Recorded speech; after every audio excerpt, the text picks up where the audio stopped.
तो चलिए बहस की शुरुआत करें उससे पहले अपने मेहमानों से मैं आपको मिलवा दूं। हमारे साथ इस वक्त अनुप्रिया जेडीयू की प्रवक्ता इस वक्त हमारे साथ जुड़ चुकी हैं और आनंद शंकर हैं पॉलिटिकल एनालिस्ट। ये दो मेहमान फिलहाल हमारे साथ जुड़े हैं, धीरे धीरे करके बाकी मेहमान भी हमारे साथ जुड़ेंगे। अनुप्रिया जी, बीजेपी कह रही है कि हम हत्या का मुकदमा दर्ज करवाएंगे, मतलब आवाज दबाने की कोशिश की जा रही है। नीतीश कुमार नैतिकता भूल चुके हैं। प्रत्युष जी, सर्वप्रथम मैं आपके चैनल के माध्यम से यह स्पष्ट कर दूं कि यह जो आरोप है बिल्कुल गलत है। क्यों?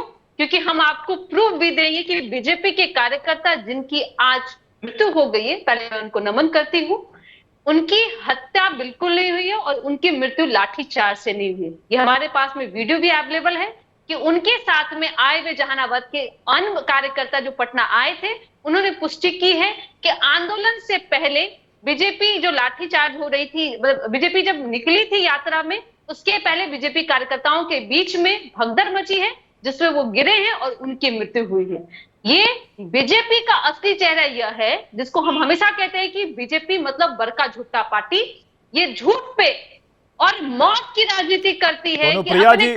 अनुप्रिया जी, आप ये कह रही हैं कि लाठी चार्ज में उनको चोट नहीं लगी, भगदड़ मची, भगदड़ में वो गिर गए और उस दौरान उनकी मौत हो गई। तो भगदड़ मची वहां पर क्यों? जब पुलिस वहां पर लाठीचार्ज कर रही थी तब भगदड़ मची या उससे पहले ही भगदड़ मच गई थी? आपने मेरी बातों को नहीं सुना जी। मैं जो शब्द बोल रही हूँ बहुत जिम्मेदारी से बोल रही हूँ और ये जिम्मेदारी इसलिए लेते हुए बोल रही हूँ क्योंकि बीजेपी कार्यकर्ता का ही वीडियो हमारे पास में, और आप मुझे कहेंगे तो मैं आपको अवेलेबल भी कराऊंगी, जिसमें स्पष्ट में उनके साथी ने कहा है कि आंदोलन शुरू होने के पहले बीजेपी कार्यकर्ता अपने में जब भागदौड़, मतलब जब आंदोलन चालू होती है उसमें भगदड़ जो मची है उसमें वो गिरे हैं और जिसमें उनके सर में चोट लगी है और वो गिरे तो फिर उठ नहीं पाए। दूसरी बात, जिस लाठीचार्ज की आप बात कर रहे हैं, भाजपा के नेताओं ने जो आंदोलन रखा था कि तेजस्वी यादव जी के पे जो चार्जशीटेड है उनके खिलाफ में, और उनको इस शब्दों का इस्तेमाल करके उन्होंने शिक्षक अभ्यर्थियों का इस्तेमाल किया, उनके भावनाओं का इस्तेमाल किया, जबकि सदन में नेता हमारे जो है विजय सिन्हा जी ने कहा था कि मानसून सत्र के बाद में मुख्यमंत्री जी अभ्यर्थियों से और शिक्षकों से मिलेंगे और मिलकर उनकी वाजिब मांग पे चर्चा करेंगे, जो उनकी मांग होगी उनको सुना भी जाएगा। हाँ। ये एक रणनीति के तहत सरकार को बदनाम करने का प्रयास किया गया, क्योंकि बीजेपी के नेताओं के द्वारा जो रास्ता तय किया गया था वो रास्ता भी बदला गया बीजेपी कार्यकर्ताओं के द्वारा पुलिस के ऊपर। यानी आप बड़ा आरोप बीजेपी पर लगा रही हैं अनुप्रिया जी कि ये सब कुछ बीजेपी की तरफ से प्री प्लान था। आपने कहा कि उनके लिए जो रूट निर्धारित था उस रूट से ना जाकर इन लोगों का मकसद वहां पर हंगामा करना था। हमारे साथ बीजेपी के प्रवक्ता भी जुड़ेंगे, मैं उनसे भी मैं सवाल करूंगा, लेकिन मैं अनुप्रिया जी अभी लंबी चलेगी डिबेट। नहीं, मैं एक बात अधूरी रह गई है जो मैं बता दूं, जिस आधार पे बोल रही हूँ। सिर्फ रास्ता ही चेंज नहीं किया गया था, बीजेपी कार्यकर्ताओं के द्वारा पुलिस के ऊपर में पथराव और मिर्ची फेंका गया था। शायद यह वीडियो आपके पास में भी अवेलेबल होगा। उसके बाद कार्रवाई में पुलिस ने कानून व्यवस्था बनाने के लिए लाठीचार्ज। ठीक है, मैं बाकी मेहमानों का रुख करूं उससे पहले मैं हमारे ब्यूरो चीफ में शिवपूजन झा के पास जाऊंगा।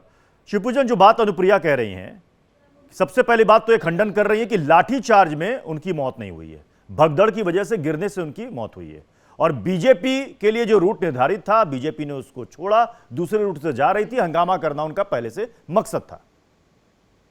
बहुत जिम्मेदारी के साथ कहना चाहता हूं कि मैं शुरुआत से ही वहां पर मौका वारदात पे मौजूद था और जिस तरीके की भीड़ जमा हुई थी, गांधी मैदान में भाषण का दौर चल रहा था, मैं बता सकता हूं कि वहां पर कहीं कोई भगदड़ की स्थिति नहीं उत्पन्न हुई थी।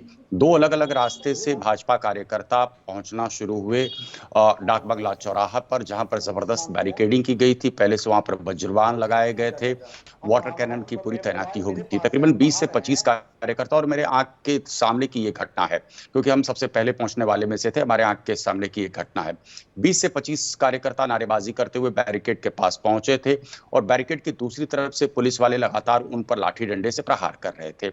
उसके बाद एकाएक लाठी चार्ज का आदेश होता है, जिसमें कि वो मामूली जो मुश्किल से तब तक 40-50 कार्यकर्ता इकट्ठा हो पाए थे, उन्हें खदेड़ दिया जाता है और उनमें से कुछ कार्यकर्ता वहां पर गिरते हैं।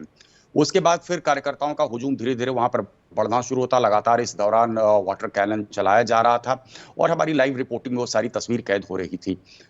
इसी दौरान जो सिग्रीवाल इनके बड़े नेता हैं भाजपा के, उनके सर पर चोटें आई हैं, लगातार लाठी डंडे से प्रहार किया गया। कई लोग ऐसे थे जब लाठीचार्ज हुआ उसमें भाग करके आसपास की दुकान में माल। नहीं, ये जो बात अनुप्रिया जी कह रही है, अनुप्रिया जी कह रहे हैं कि बीजेपी के कार्यकर्ताओं की तरफ से पुलिस बल पर हमला किया गया, तब पुलिस को रिएक्ट करना पड़ा।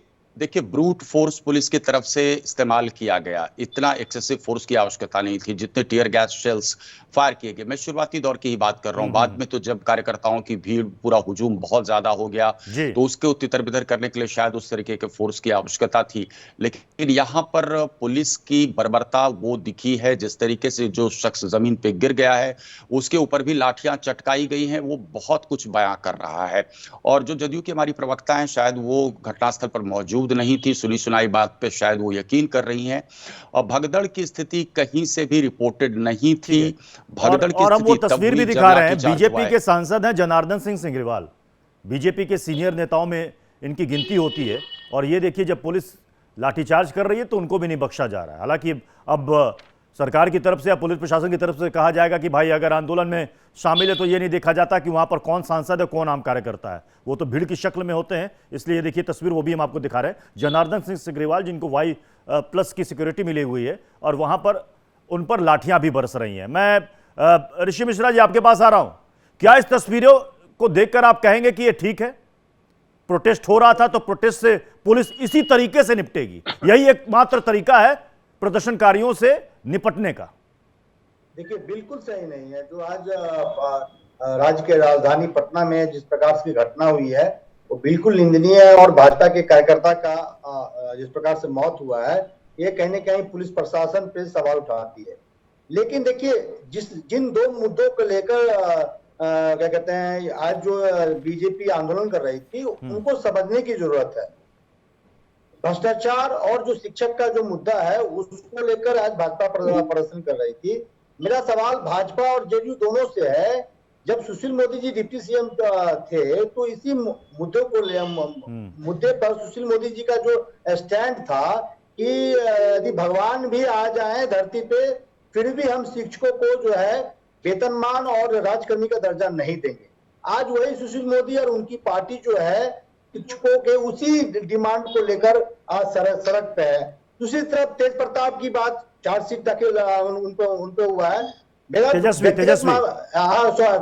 यादव पे डिप्टी सीएम पे मेरा व्यक्तिगत रूप से मानना है नैतिकता का आधार पर उनको इस्तीफा देना चाहिए। लेकिन भाजपा, दूसरी तरफ भाजपा की नैतिकता कहाँ चली जाती है जब आप अजीत पवार को 70,000 करोड़ घोटाले के जिन पे आरोप है, आरोप खुद देश के प्रधानमंत्री लगाते हैं और उसको आप 2 दिन के बाद पार्टी में ले लेते हैं। तो भ्रष्टाचार सिर्फ चुनावी मुद्दा मंच से भाषण देने के लिए, चाहे वो जेडीयू हो या बीजेपी हो, पक्ष हो विपक्ष दोनों के लिए। ठीक है, विजय प्रकाश जी आरजेडी के नेता भी हमारे साथ जुड़े हुए हैं। विजय प्रकाश जी, जेपी नड्डा से लेकर के बीजेपी के सीनियर लीडर्स ने कहा है कि नीतीश कुमार को इस्तीफा दे देना चाहिए क्योंकि नीतीश कुमार ने नैतिकता को ताक पर रख दिया है उसके लिए जिनके खिलाफ चार्जशीट दायर हो चुकी है और एक भ्रष्टाचारी को बचाने के लिए अब सड़कों पर लोकतंत्र की हत्या की जा रही है। नहीं, नीतीश कुमार जी को आज कह रहे हैं कि नैतिकता पर जो इस्तीफा देना चाहिए। तो 18 साल उनका जो है